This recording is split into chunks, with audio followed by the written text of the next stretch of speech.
My hair is looking a little frizzy today. Could it be because I used Blake Brown products? Now that was just a little jab at Blake Lively. What's up, everybody? And well, at her hair care line, whose failure she has, as you know, she has blamed on Justin Baldoni and his scheming and his PR scheming. Oh man, but yeah, I don't even think the name is very appealing. Blake Brown, to me it doesn't sound like a great name for a hair care product. But let me bring up some ads here for you to look at. We're not going to talk about this, by the way, but it just popped into my head because I looked at my hair and I was like, it's kind of frizzy today. And then I immediately thought of Blake Brown products. Just a second. Some of their ads I like, and then others, her hair looks so unhealthy in them. So again, it's kind of it's interesting. Anyways, but here they are. I was asking someone at work actually what she thought of the unusual design of the products themselves, or rather the packaging. And and my friend said, I asked my friend, I said, You know, you don't care about this whole Blake Lively saga, I know, so you'll be objective. Tell me, like, what do you think about this?" And she was kind of like, I don't know. Like, to me, it's interesting, the product design here, the packaging design, but then I've been told that in person, it looks kind of cheap. So who knows? But, anyways, what's up, everybody? Welcome. I wanted to get to something today that didn't have time to even begin yesterday. And basically, yesterday, because I was on a bus to Dallas Fort Worth area to do a project with someone, and so I was just going to try. I tried to do the live stream from the bus, and I had done that when I went to see Lindemann and Manson perform in San Antonio and Austin. And I had live streamed on the bus, but anyway, for some reason it didn't work this time. And sorry, I have allergies and keep wanting to sneeze. Oh, anyways, so I was on the bus. It didn't work out. I tried, but the acoustics were off, and so I did. As soon as I got off the bus yesterday, I just walked around for a bit, live streaming. So I talked about the Candace Owens Weinstein thing, and this is something that I will, if it gets interesting, I will cover more. So if you want to know what all that's about, then you can look at the video that I just put out yesterday, because I did finally find somewhere to sit down and actually talk for a bit, even though the quality was terrible. It was a dead zone or whatever. Anyways, okay.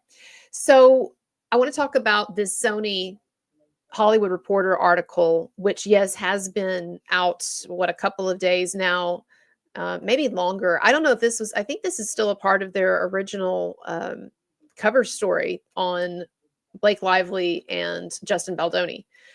But whatever the case is, whenever it first came out, I want to look at this. And the other day we read the article. I read the article with you on in the Hollywood Reporter on Justin Baldoni's Baha'i faith, and we talked about his religious background and then what was discussed in the article and everything. So I want to look through this and see if there are any little tidbits. Of course, we have to take, this with a huge grain of salt, anything that we're getting from the media. But if there are any little tidbits about Sony and Sony's involvement and Sony's treatment of Justin Baldoni that might be interesting or helpful here. So I'm going to make this a little bit larger, minimize myself, make this bigger. And how my style of reading, it's sort of like I used to when I would teach English, when I would read to students. Like, I read the important stuff and then I just kind of go, all right, we're going to skip over this next part. So of course you should look it up yourself if you want to read the whole thing word for word. So the article is how Sony got trapped in the middle. Oh, sorry, by the way, hello to my mods before I forget. Vanessa and Laura B, I've seen you on here. AJ was on here a lot yesterday, along with, I saw Rebel Bird. So I appreciate all of you. What's up, Neil Price? Good to see you again. And a number of my regulars here. Yes. And Neil Price asks, says, Blake's lawyers are sending injunction to YouTube creators. Oh, really? Well, so if I get anything legal from any of these big people, if I'm that lucky, and I'm probably too small potatoes for this, but if I get anything, let me just say, and make my face a little bit bigger here for this to speak for a moment. If I get anything legal from any of these big people, I've said before, that's the best day of my life. It is, because being mentioned in any of these legal documents, I've had it happen before with the Marilyn Manson stuff. It's great PR because it tells people, oh, this is one of the main people who's covering this, or who's really on the edge here, who's fighting this bullshit narrative that this side is trying to put out, right? And so, injunctions. Anyway, my point is, I am the last thing that I am is scared of any legal stuff with any of these people. And so, this is interesting, though. So, are you saying that I should expect some kind of a cease and desist letter, or the equivalent of that, because that'll be some great YouTube videos right there breaking that shit down. Neil, could you give, I know you're probably just joking, but if you weren't, could you give me some information, because I have been out most of the day this morning doing other stuff and was not aware. So let me know what's up here. Michael Brown says, that's how I found Tug's channel. Exactly. So what he's referring to is that umbrella guy. And what's up, Michael Brown? Another one of my longtime regulars. What Michael Brown here is referring to is the fact that Tug, that umbrella guy, was specifically mentioned in by Amber Heard's attorneys in some of their legal motions or what have you. And then also, you might remember this too, in Adam Waldman, Johnny Depp's main lawyer for a while, in his deposition, he was directly asked about any possible involvement with that umbrella guy. And of course, as it turned out with that umbrella guy, as it is with all of us, he wasn't being paid by Johnny Depp's team. He wasn't a part of Team Depp. He was working independently. Possible that they could actually be disliked on their own merits, or that people would have or organically a dislike for them. So whatever. But Neil, tell me more about this if this is the case, because I would like to know. He said, Neil says, yeah, I found the news on YouTube. Can't remember which creator. Is this something recent though? Because anyway, that'll be interesting. I tell you what, though, the first thing I do when I get off here, I'm gonna look that up and see, and then I'll make a video about it immediately. I don't know if everyone has seen this. Is so we're kind of off far afield from Sony, but I promise we'll come back to it, because now that you brought this up, Neil, I wanted to revisit something with everyone. I'll be right back. Hold on.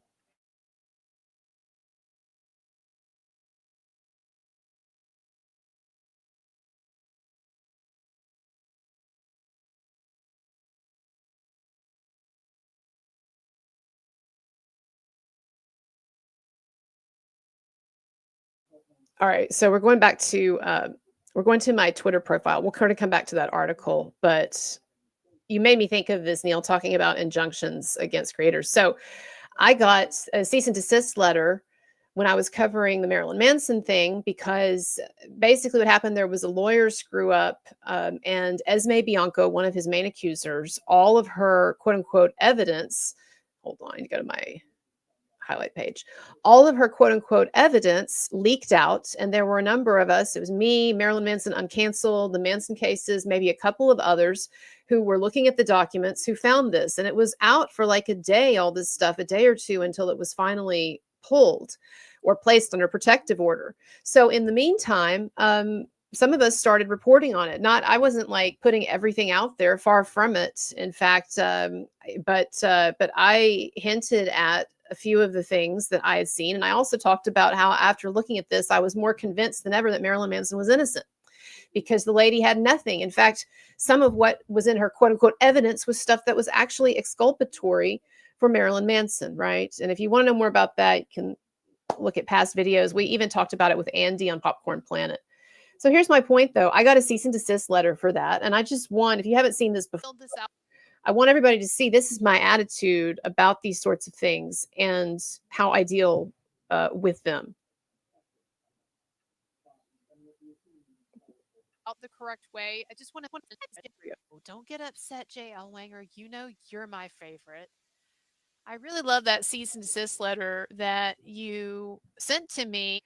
But Jay, you had to send me a cease and desist letter. Come on. Well, I know that I've been tardy in getting the cease and desist letter back to you. I know you gave me a form that you wanted me to sign, promising that I would never do anything bad again, Daddy. And I I didn't have time to sign it, but I finally got the form filled out. And so instead of sending it to you, I'm just going to post it here and then you can screenshot it for your records. All right. So I just want everybody's input. Do you think that I filled this out the correct way? I just want to make sure because I've never filled out one of these cease and desist answer forms before. And it's a legal thing. So I don't want to fuck it up and get in trouble. So yeah, the Howard there is a reference to Howard King. Anyway, so basically here, Howard King is Manson's attorney. So I put Howard as King. And then the attorney for the opposing side, the one who was so angry with me or upset with me and sent me the cease and desist letter also was Jay Elwanger, who I referred to as my boyfriend. So yeah, I said to him in this, in my response incredible, here, unparalleled, rock. I said, Jay, call me for a good time. And then I had the kiss lips there. So anyway, I'm rather proud of that. Some people might say that that was juvenile, inappropriate behavior. But to me, this is the only appropriate behavior when people are behaving the way that these Me Too accusers with all of their circuses of bullshit, when they're putting that stuff out there. To me, the best way to meet the absurd is to be absurd, and that's my feeling on this. But yeah, look, I'll look into it, Neil. But the day that any of these big figures in any of these cases comes after me legally in any way, that is a great day because I don't have anything the situation that I'm at in life. I don't have anything to lose. I don't have kids. I don't even, because of my clinical depression, particularly even care if I'm here. And I'm sorry, I'm not trying to be a downer, but that's just the truth. And I really enjoy standing up for these guys. And the falsely accused, and sometimes it's women as well, right? But I tend to cover these Me Too cases.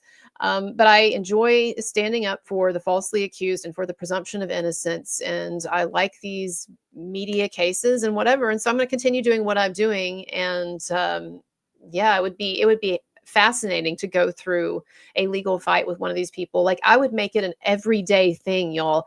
Like, what's happening today in my lawsuit? Episode 362. Be great. Be great. Anyways, okay. So back on track with the Sony Baldoni thing. Sony Baldoni. Let's see what we got here. Let's share the screen again. And I'm going to try to be off by 3 o'clock Eastern, because I really do want you all to go over to my friends, Pop Culture Crisis, their channel, and they're growing so much. They're so much bigger than I am, but they're a great channel. And that's one reason why I moved the time for my stream, even though I know I go late a lot of the times, but move the time for my stream as I didn't want to conflict with them. Not so much that I'm taking views away from them, but I just like their show a lot and I want to watch it at times. Anyways, okay. So here is the article, how Sony got trapped in the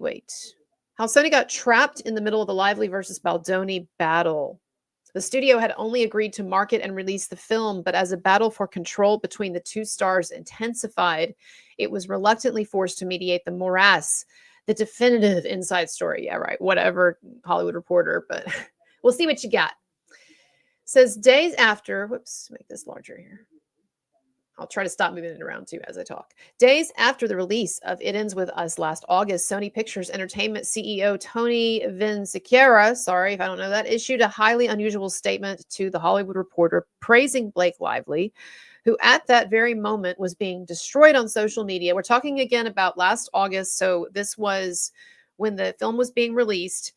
And but she did not file any of her complaints. No one knew she had any complaints, or I'm talking about her civil rights complaint lawsuits. None of that had happened yet. That wouldn't happen for months, right? That didn't start until late December, right? Christmas. So this was just when the movie came out, and she was getting organically, as it turns out, naturally, she was getting a ton of bad social media coverage, with, and I'm talking about. Okay. So it says she was being destroyed on social media over reports of a power struggle with her director and co-star Justin Baldoni. And by the way, she created these reports because she demanded these weird things like he not be at the premiere with her, or they not do press together, right? And that people unfollow him online. So you created this, by the way, Blake Lively, yourself, this problem. Everybody knows that. Anyways, notably, there was zero mention of Baldoni or his company, Wayfarer Studios, I guess in Sony's statement, which had brought on Sony to market and distribute their adaptation of Colleen Hoover's best-selling novel about a woman caught up in an intertwining tale of new love and domestic abuse. Blake, quote, Blake's passion and commitment to advancing the conversation around domestic violence is commendable. This is the Sony guy, right?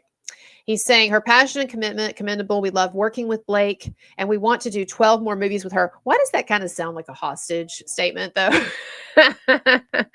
We love working with Blake. We want to do 12 more movies with her. Declare everything.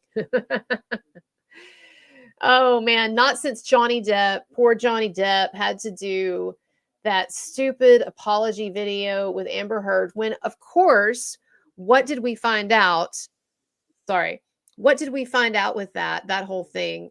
It was that it turns out it was, of course, Amber Heard's fault, and she was intentionally breaking rules and being difficult, and all of that, right?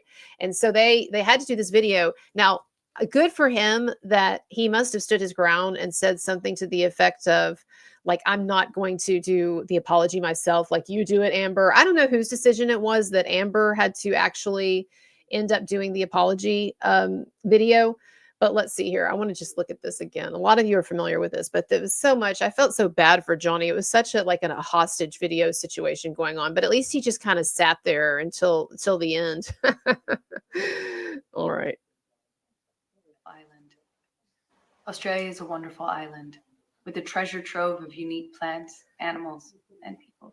It has to be protected. Australia is free of many pests and diseases that are commonplace around the world. That is why Australia has to have such strong biosecurity laws. And Australians are just as unique, both warm and direct. I guess he said a little. If you disrespect Australian law, they will tell you firmly. I am truly sorry that Pistol and Boo were not declared. Protecting Australia is important. Declare everything when you enter Australia. Oh, Lordy. Declare everything. I'm so sorry that Pistol and Boo, that I was such an asshole, as I always am, that I flouted Australian laws against the wishes of my husband, who has to now sit here in this hostage video with me. Whatever. Okay, I'm sorry. I digress. Let's go back to this article about Blake Lively, Hollywood Reporter, Sony. So here's the hostage statement where the Sony guy, who has since retired, says basically, oh yeah, we love working with Blake, et cetera, right? Oh, sorry. So it says, what no one knew at the time was that Sony had for months been playing the unintended role of mediator in what has erupted into the biggest uncivil war. Ooh, you're so clever with words there. You want to know someone who's really good with words, and I'm not the first to note this. Lady Colin Campbell. I don't know. I know some of her theories about Meghan Markle were crazy, like she wasn't really carrying a baby or whatever. And so I don't know what to think about her, but Lady Colin Campbell writes some really fucking entertaining and well-written post about Blake Lively and the Baldoni thing. So anyway, but it says, no one knew at the time was that Sony had for months been playing the unintended role in mediator in what has erupted into the biggest uncivil war in recent Hollywood history, pitting one of Hollywood's most powerful couples, Lively is married to Ryan Reynolds, against an ambitious third-party production company flush with funds, Wayfarer Steve Sarowitz. All right.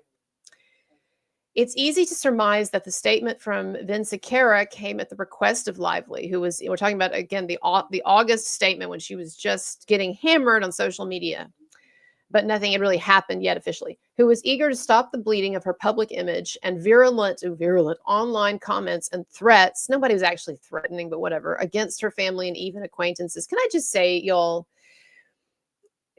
one of the fastest ways for someone to, in my eyes, just kind of discredit their whole story when they're trying to present a narrative like this of that they were harassed online is to talk about the threats that they receive. And let me tell you why. I have been covering, I'm not super famous or anything like that, but there's a handful of people in a corner of the internet who do know me, for better or worse, right? Some love my work, some hate it. But I have covered now for 4 years really controversial things, and I have made people really, really angry.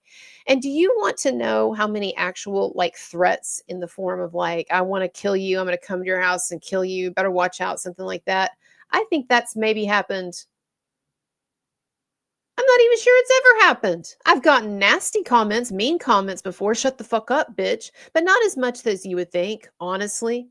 You would be really surprised, people who don't do this, you'd be really surprised actually how little how few threats you get. Now you get a lot of negativity, you get a lot of critiques, and I've heard a lot about my nose and various things like that, right? But here's my point, is that when people start, and this was my point too about Meghan Markle, is when people start whining about the constant barrage of threats that they get, and they take these things seriously, and they think it means that their lives are actually in danger, instead of some loser is just letting off a little steam on the internet and doesn't plan to do anything, then I find that annoying. And to me, it sort of detracts from your credibility. But anyway, let's keep going. Additionally, several of her Blake Lively fellow cast members who, like Lively, had refused to stand by Baldoni at the film's premiere or other marketing events were also coming under attack online and being threatened, with at least one reaching out to ask Lively if Sony could help, according to an amended complaint filed on February 17th by the star who is suing. All right, keep going. Vinzicara's statement is just one of numerous examples all along the way where Sony seemingly attempted to support and appease Lively, even as Baldoni's grip on the movie slowly but surely fell away.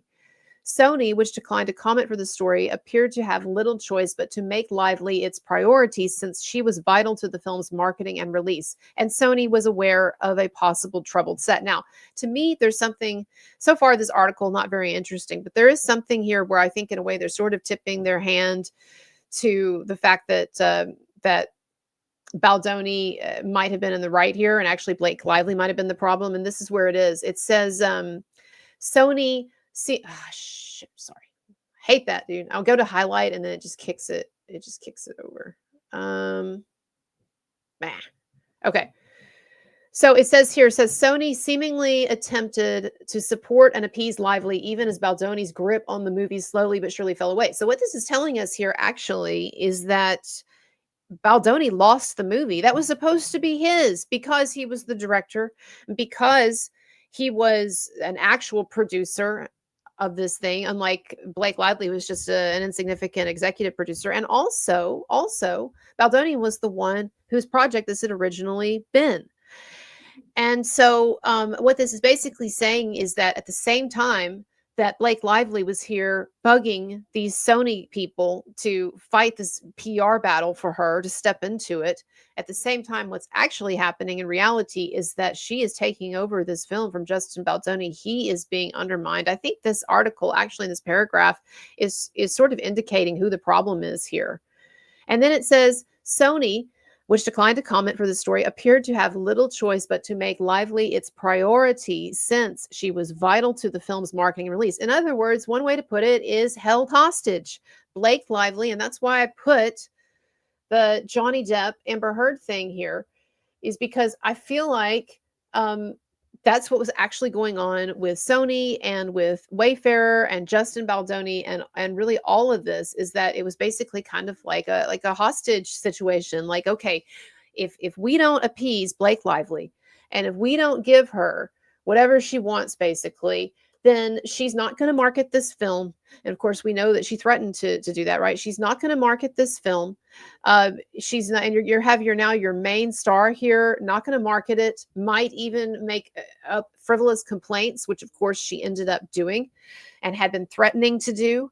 And so they were basically held hostage here. So I think that this article actually, if you look at it with a subtle eye, it actually paints Blake Lively in a really negative way.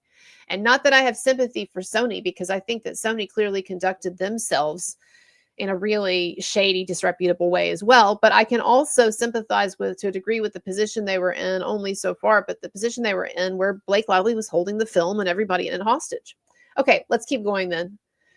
So it says, it ends with us should have been a reason for lasting celebration and a game changer for Wayfarer after earning more than 350 million. More than 350 million at the worldwide box office against a modest 25 million budget. Wow, that is huge. That's a huge profit. So unusual. When you think about then movies like The Joker or The Joker 2 or whatever, and those kinds of losses versus this, that's a small budget these days. You know, Joker cost what, 200 million to make, and it was basically just a chamber piece, right? No real side special effects or anything, right? This thing 25 million and made 350. Wow.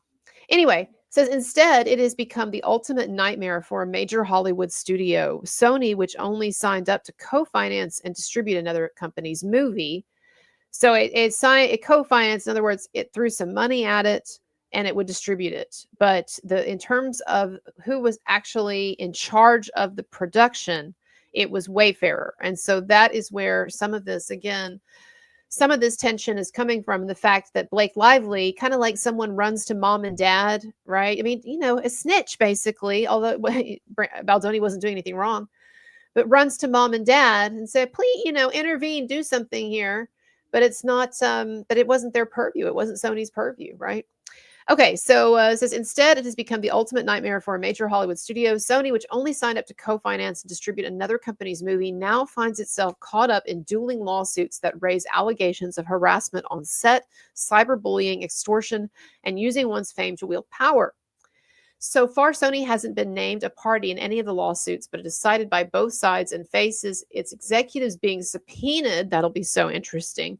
If the case goes to trial in March 2026, I think it's going to be extended too. I think we're looking at probably a year and a half to, could even be 2 years due to this, unless it's settled.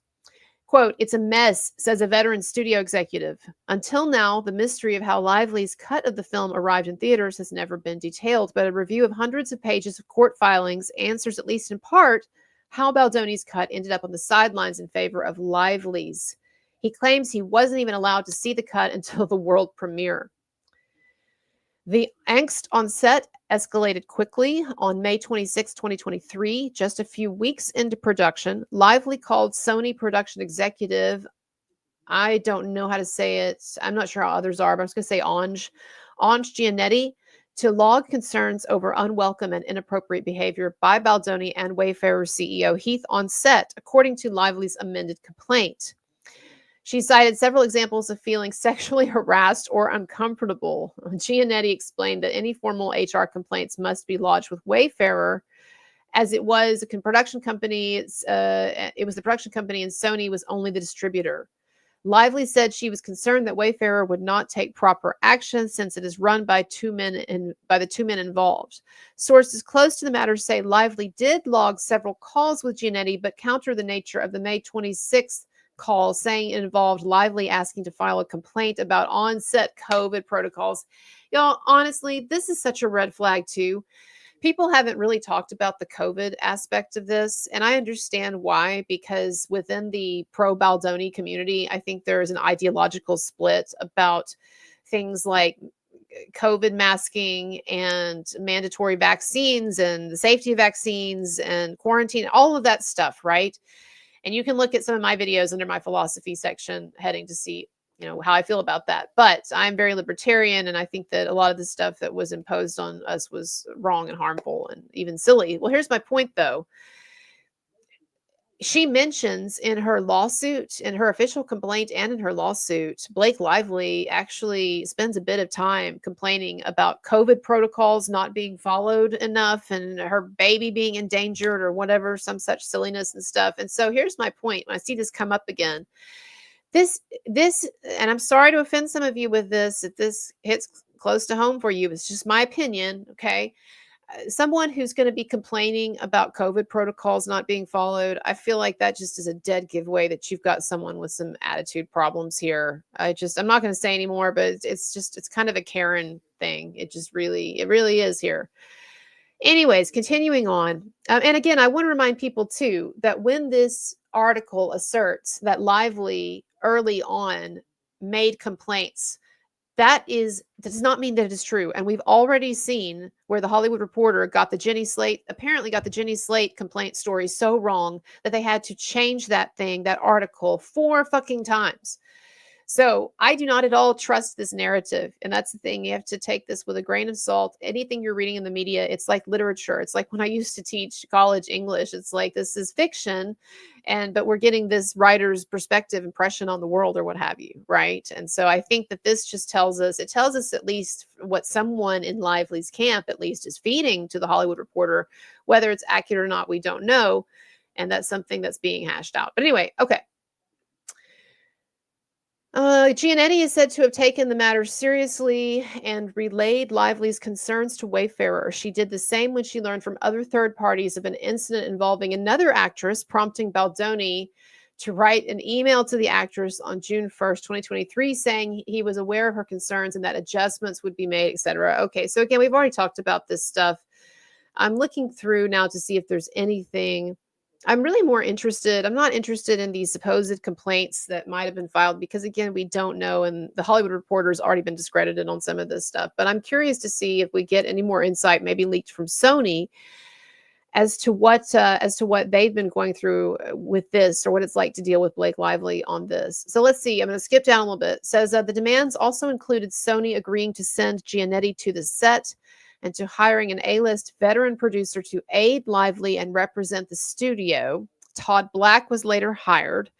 Also, Andy over at Popcorn Planet, I believe, recently pointed out that Todd Black was apparently the person who was in the room when Ryan Reynolds allegedly went off on Justin Baldoni. And remember how in Baldoni's lawsuit, it was claimed, the lawsuit claimed that whoever was present there, this long-term veteran producer who was present at this meeting, said that Ryan Reynolds' explosion, his rant, what have you, was the worst behavior that they had seen in decades of being in the industry.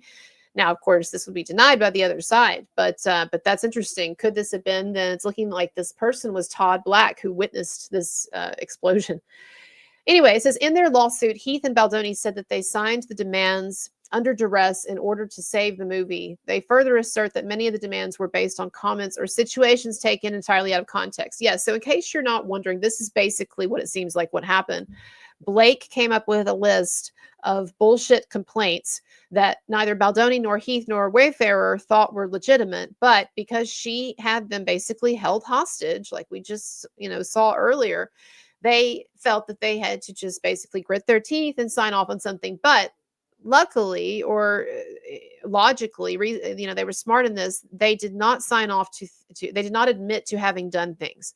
They just said these things will not occur.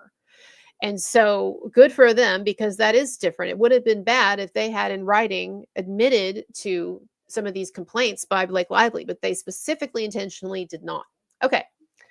Following Wayfarers agreeing to the list of 17 demands, Giannetti texted Lively on November 29th, 2023 to say, quote, "So glad Todd Black is in it now and overseeing everything, but wanted to check in and offer anything I can." There's so many typos in this, but whatever. "I know this has been beyond challenging, to say the least." A month later, both Sony and Wayfarer were caught off guard at a January 4th, 2024 meeting at Lively and Reynolds' Tribeca loft when she raised a total of 30 concerns. Okay, so they already signed off on something, and then now she's back with more. This is what happens so often when you appease. I mean, just ask Neville Chamberlain about Hitler and what happened when he appeased, when he signed off on Hitler's demands. Yeah. Y'all give me not a couple of minutes. Give me like 30 seconds, actually. Be right back. I have to do something.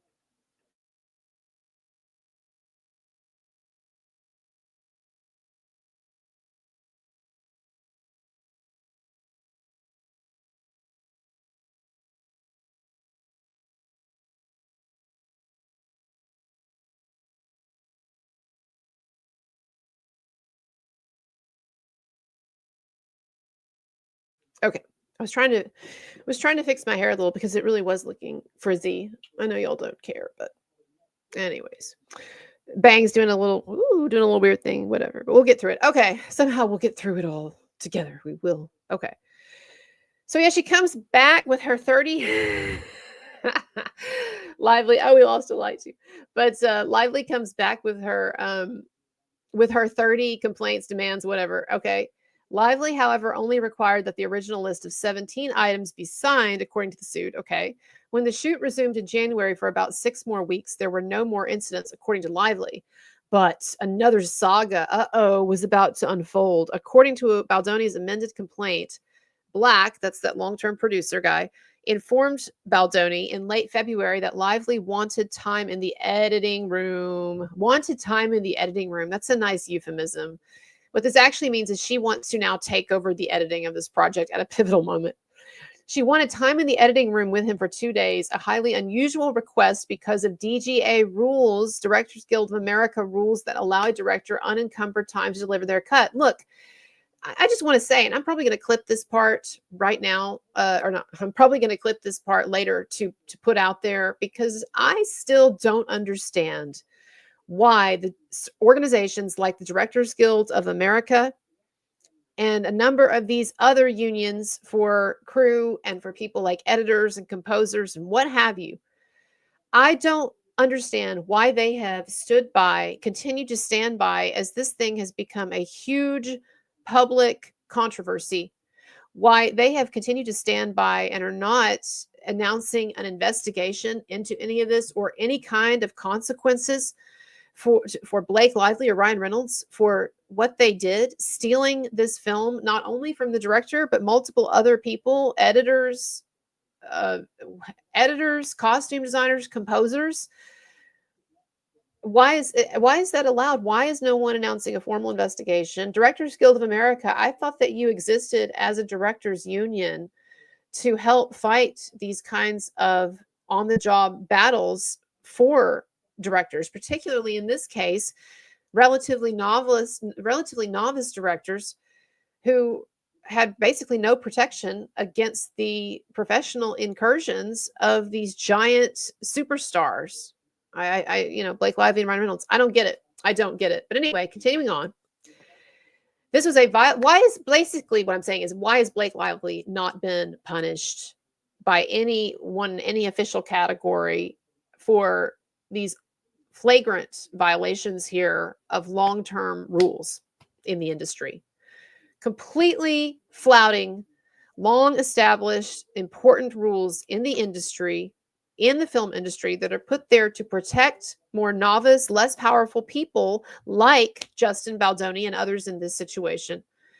And it seems to be in these violations, significant violations committed by Blake Lively and her husband, just completely, it seems like, disregarded by all of these people in the industry and these institutions that were supposed to be there to protect people like Justin Baldoni and others. Yeah, I just don't get it.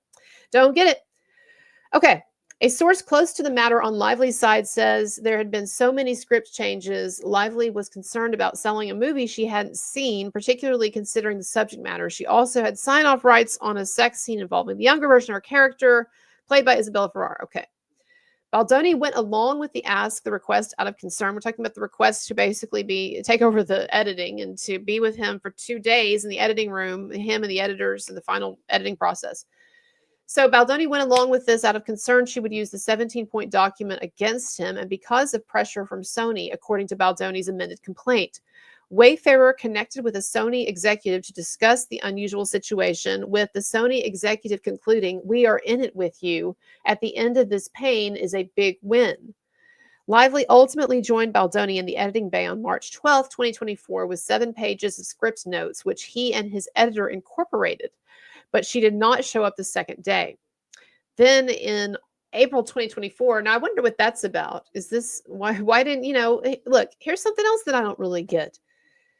You, Blake Lively, you bugged these people to do something highly inappropriate and unusual, which is to put you, who were just one of the stars of the film, to put you in the editing bay to help edit the film in these crucial moments for 2 days. This was it sounds like a huge request, highly unorthodox, something that caused a number of people some degree of discomfort and was clearly an overreach on your part. But you do this, and you're able to do it because of this threat that this sword of Damocles that is now hanging over everybody that you've put here.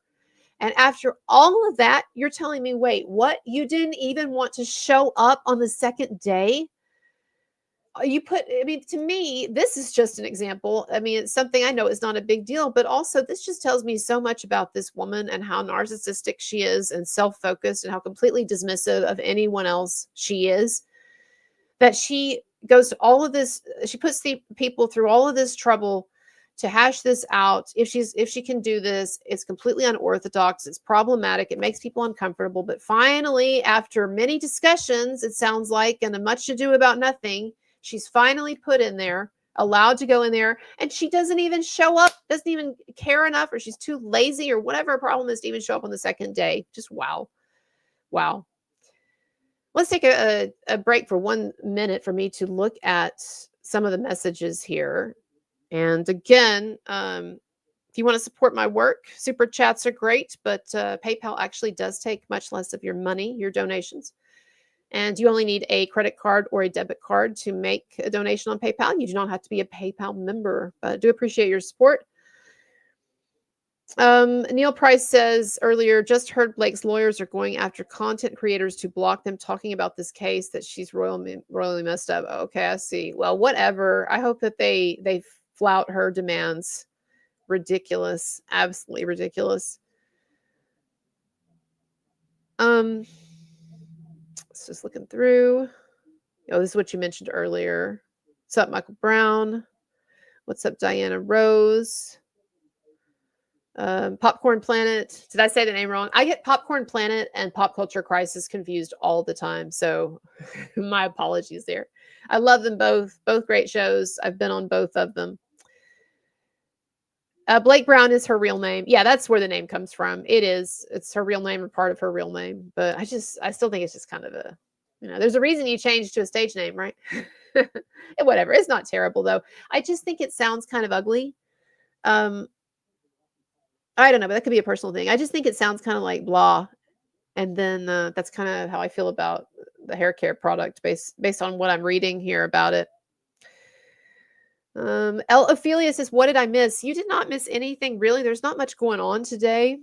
And so that's why I'm reading through the article on Sony that came out recently on The Hollywood Reporter. But yeah, not much going on. What's up, AJ? That's right. I made it. I made it home finally. My long trek like Moses in the desert. But I did make it. Oh, man. Okay, everybody. Looks like we're good. Chris says the bad people get so much attention. Oh, yes. Christopher Sean says Blake probably likes the attention either way. And then you said the bad people get so much attention. Yeah, that is true. It is the way of the world. Okay, let's finish this article and then we'll see where we are. Probably let y'all go, as I would say to my students. So it says the story of the edit of the film. Okay, wait. It says, then in April 2024, Sony, ever in the role of mediator, informed Wayfarer that Lively wanted solo time in the room with her own editor. Hey, what do y'all want to bet? I have a thought, okay? Tell me what you think about this. So they just told us that she lobbied to get time for 2 days in that editing bay with Baldoni and I guess the established editor, the person who is designated as the editor on the film, right? But then they tell us that after going to all of that trouble to try to get herself in the editing room, she didn't even show up the second day. But then they tell us that after that, she then demands to be in the editing bay with her own editor. Now, what do y'all want to bet? This is what I think happened. She gets in there the first day and she realizes, holy shit, it's a hell of a lot harder to edit a fucking film than I thought it was because I am so full of myself and my own shit. And I really thought that I could get in here and I could do a better job than people who have been doing this at a high wire professional level for years and years and years. So then she gets in there, she gets what she wants, and she sees on that first day, holy shit, I can't do this. Guess what? So then she gets her own and she comes back. So that, of course, she can still have control, but she can have someone else doing the dirty work for her, right, of doing the actual editing because it isn't easy. So that's what I think's going on there. And that's funny. Yeah, thank you, AJ, for sending me that. Michelle Trachtenberg, Gossip Girl star, dies at 39. I have not talked about this here. I'll put her picture up. And then we'll go back to this article in a minute. I have not talked about this so far. I think it just broke like an hour ago. I haven't talked about it just because I never watched Gossip Girl. I don't have an opinion of this woman or whatever. So I just literally have nothing to say other than, oh, this famous person who worked with Blake Lively died. But yeah, it's always sad. 39. So it was probably, you never know. It could have been natural causes disease or what have you, but it's probably something more along the lines of a suicide or an overdose or something. But I'm not defaming. I don't want to defame. I don't know. I haven't even looked at it. All I saw was the headline: Michelle Trachtenberg dead at 39. But yeah, that is the news today. Thanks for pointing that out. Okay, let's finish this article. It says so anyway, that's my theory, y'all. So then she brings in her own because she realizes she can't fucking do it. It says, okay. So she brings in her own editor, saying she once again raised the specter that she wouldn't promote the film, according to Baldoni's complaint. So you're going to let me and my editor do this, or I'm not going to promote the film. Again, Wayfarer relented. From April 22nd through May 1st, Lively worked on her cut, while Baldoni proceeded with his, according to Baldoni's court documents. Quote, the story of the edit of the film is not relevant to Ms. Lively. Okay, I'm going to skip over this. Says, while Lively calls it the Sony cut, Baldoni and Wayfarer contend otherwise. In a timeline attached to their amended complaint, they state that in reality, Sony did not have a studio cut. Rather, Wayfarer and Sony... Oh, I see. So what they're saying here, basically, in this article, is that Blake Lively then, having edited the film, re-edited it herself, she began to refer to it as the Sony cut to give it more legitimacy, right? Because it's like, oh, it's not the Blake Lively cut. It's the Sony cut. Says creative control once again became an issue in late April 2024 when Jamie Heath, was outraged upon learning that Lively requested to bring creative collaborators into the editing room in addition to her own editor. Oh my God. According to Baldoni's amended complaint, a Sony executive said it would be made clear that Lively would also need Wayfarer's approval for any such involvement. Let me get this straight, y'all. We may not be able to finish this. Well, we might. I want to get off before my friends come on. But let me get this fucking straight. And just a second, because I have to put this ridiculous biatch up here again while we talk about this. Let me get this straight. All right. She lobbies extensively and bugs the hell out of people to get in the editing room herself so that she can help edit the fucking film, even though that had nothing to do with her. So finally, because they feel so pressured and she's hanging these, the threat of complaints over their heads and whatever, they relent. They say, okay, she can edit this thing basically for 2 days. She can be one of the main editors on this, basically take over the editing for 2 days. Okay, so then she shows up for 1 day and realizes that the editing is way too hard for her and she doesn't know how to do it because she is just an actress and she was an idiot to have thought that she could have come in here and she could have edited this thing in any way that was sufficient. So then what does she do? She doesn't even show up on the second day. Then she brings a new editor in, her own editor, but then that's not enough. So finally, what does she demand? She demands that she can bring in other creative collaborators. This woman is such a nightmare. She's such a nightmare. And I used the analogy earlier of Neville. Sorry, cut. I used the analogy of Neville Chamberlain and Hitler earlier. And again, I think it's always ridiculous when people with a straight face compare anything or anyone to Hitler. But as a kind of a joke, seriously, they just kept giving in and in to this woman. And every time they would give her something, it wasn't good enough. And so she just keeps encroaching. She keeps encroaching. It's just so infuriating. It truly is. Okay, continuing on. She requested to bring creative collaborators into the editing room in addition to her own editor. According to Baldoni's amended complaint, a Sony executive said it would be made clear that Lively would also need Wayfarer's approval, et cetera, et cetera. Okay, the amended complaint further states that when Heath noted that Sony appeared to bend over backward to accommodate Lively, the executive acknowledged the imbalance and admitted that this was not a situation anyone foresaw. But in this instance, Sony held firm. Wayfarer was told that someone higher up on the food chain spoke with Lively. She dropped the demand regarding additional collaborators. Well, good for them. They said to her, come on, okay, yeah, you can be in the room. You can bring your own editor in the room, but we're not letting you bring Taylor Swift into the editing room. I'm sorry, ma'am. Taylor Swift and Travis Kelce and who knows who else. They can't come into the editing room. Oh my God. Okay, a little bit more here. It says Sony soon, though, had to manage another problem. as detailed in Baldoni's amended complaint, a Sony marketing executive told Wayfarer that Lively was refusing to sign off on a trailer unless Wayfarer, whom she was not speaking with, would exempt her from signing long overdue paperwork that would have rendered her threats to not promote the movie meaningless. Man, this is some really poor writing, FYI. But anyway, it's needlessly obfuscatory. According to Baldoni's court filings, Sony was, don't worry, I'll explain it in a minute. Sony was particularly concerned that Lively would change her mind about reaching out to best friend Taylor Swift to secure the lease of My Tears Ricochet, a song for the trailer. So basically what's going on here is that Sony and everyone, they were wanting Blake Lively and Taylor Swift to sign off on, Blake Lively to sign off on this trailer that they wanted to use, and then Taylor Swift to sign off on definitely using her song in this. And in exchange, though, is they were demanding various things, right? And Heath, Baldoni's friend and one of the main producers on this film, was refusing to acquiesce to everything. And so then, in response, it says, the clearly frustrated Sony marketing executive delivered a sharp and pointed warning. The executive said, quote, "You don't want to play ball. You are going to delay and greatly hurt the movie. Good luck.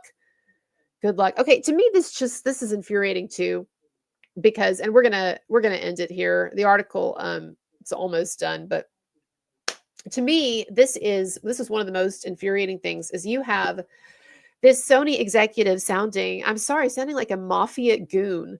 You guys don't want to play ball. That was the actual quote. You guys don't want to play ball. And I posted this on my Twitter because to me it sounded so terrible here. And so I certainly think that Sony was under a ton of pressure from Blake Lively, but at the same time, it doesn't excuse their behavior, and it doesn't excuse the fact that ultimately they ended up siding with a woman that they knew was demanding ridiculous things, and was overstepping her bounds and was doing things that Baldoni, frankly, should have complained or could have complained about regarding workplace toxicity and so forth. Now, the last thing that I want to leave us with here is a post by Lady Colin Campbell. And I think she has been good so far with a lot of interesting commentary and I think some inside info on this situation here. So this was her post, and I kind of want to end on this. I am very chuffed. As a result of The Hollywood Reporter a few hours ago confirming in a huge feature entitled How Sony Got Trapped in the Middle of the Lively versus Baldoni Battle, confirming pretty much everything I said in my January 30th posting here regarding the part that Sony Pictures was forced into playing by Blake Lively as she manipulated that studio into assisting her with wresting control of It Ends With Us from Justin Baldoni, Jamie Heath, Steve Sarowitz, etc. What I wrote about how the brazen, conniving spouse of the equally conniving, albeit less brazen, Ryan Reynolds blackmailed Sony into helping her steal It Ends With Us from Justin Baldoni and Wayfarer Studios. This has just been confirmed in print in great detail in The Hollywood Reporter, the article. This is the article, y'all, that we just discussed. My interest in this matter is purely ethical. I want to see justice done, nor am I alone in that. Everyone who has any knowledge of what has really gone on should make his or her voice heard. It's the only way to ensure that a shark like Blake Lively will be prevented from tearing an innocent Baldoni and his team to shreds.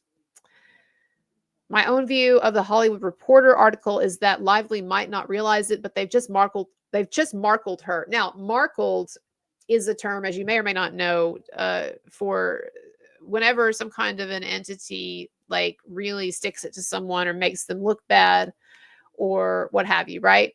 And so, yeah, as reference to Meghan Markle, right? And so basically what Lady Colin Campbell is saying, I think that is what I'm saying here, that even though on its face there were elements of that Hollywood Reporter story that people would take issue with, on the whole, I think it actually was negative for Lively, because I think that it confirms, like Lady Colin Campbell has said, it actually, this article and other articles that they've been putting out with this cover series, I think actually confirms most of the negative stuff that we already knew about Blake Lively. So I don't know, again, if this is the best that people have got in terms of defending her, this ain't going to be it. And so I feel like Lady Campbell, that this Hollywood Reporter article actually was not on the whole helpful to her. And maybe that's why Blake Lively reacted to it with such hostility and has been complaining about it so much, is because she and her team read it and they realized here that actually this article is actually a sign that we are being cut loose by Hollywood and by the Hollywood media, right? I don't know. We will see. So I was going to put out my part 2 of my interview with Vanessa, but I ended up, some things came up and I didn't have time to finish it. So I'm going to be putting it out in the next half hour.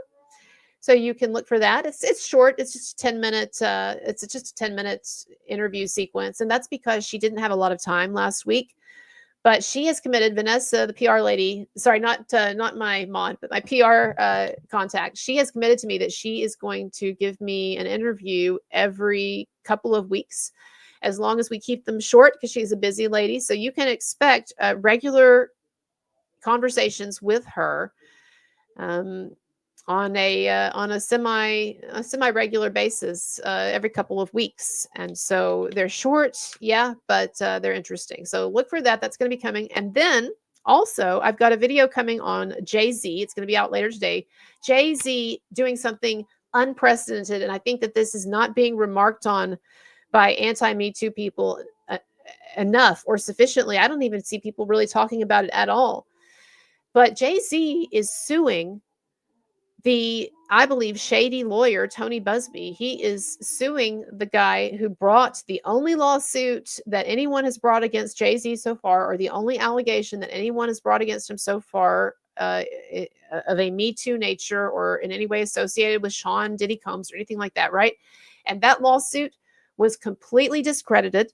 If you don't know, it completely fell apart. And now Jay-Z is suing the lawyer who brought that lawsuit for defamation and for extortion, because that lawyer tried to get a money settlement for his client and for himself out of Jay-Z, threatening to go forward with the lawsuit if he didn't pay up. So he is doing something unprecedented. Jay-Z is. And I want to put his face up here while I just want to preview this, okay, what I'm about to be putting out and explain something to you. A lot of people, when that lawsuit was filed by Tony Busby, this lawyer, and his client, who's now been who was almost immediately actually completely discredited. Let me put this picture up. When that lawsuit was filed, there were so many people who were gloating about it online and who were talking about Jay-Z as if we had some kind of solid proof that he was in some kind of pedo ring with Sean Diddy Combs or nonsense like that. And there was never one bit of evidence. And so what he's done now that the lawsuit was dropped, he is going after the attorney. And I think that this is fascinating because, y'all, the attorneys are driving so much of this BS in terms of false or frivolous lawsuits and Me Too lawsuits. Not all the time, not in all cases, but so often. And I think that it's good for someone to start holding them account for some of the crap that they're putting out there, because they put this stuff out there. They are the conduits, the mechanisms, or often even the catalyst for these kinds of false allegations getting put out there and destroying people who should have the benefit of presumption of innocence. And so the fact that he's doing this is my point. And even Johnny Depp's old attorney, one of his old attorneys, Wayne Dennison, has commented on this. This is unprecedented. And much like what Brian Friedman is doing for Justin Baldoni, Jay-Z's lawyer, Alex Spiro, he is playing a higher level game now than everyone else, because he sees what modern moment we are at with all of this Me Too bullshit and how so many of these false allegations are proliferating now. And he realizes, much like Brian Friedman, that he's going to have to up his game and his client's game in order to fight this thing. And so it's not enough just now to fight people in a legal way, but it's also about fighting them strategically in terms of PR.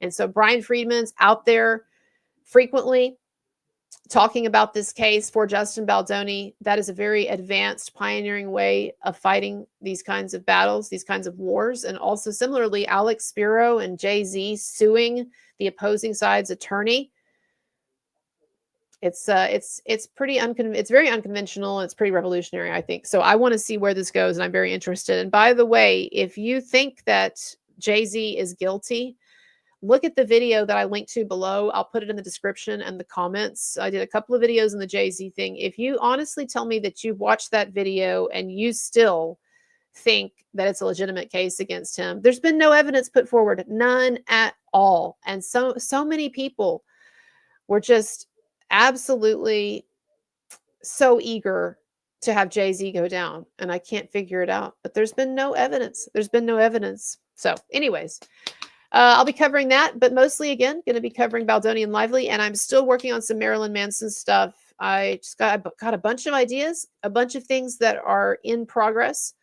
but I'll be getting them out soon. All right. Thank you so much. Thanks to my mods. Check out my links and all of that, and I will see y'all later. Bye-bye.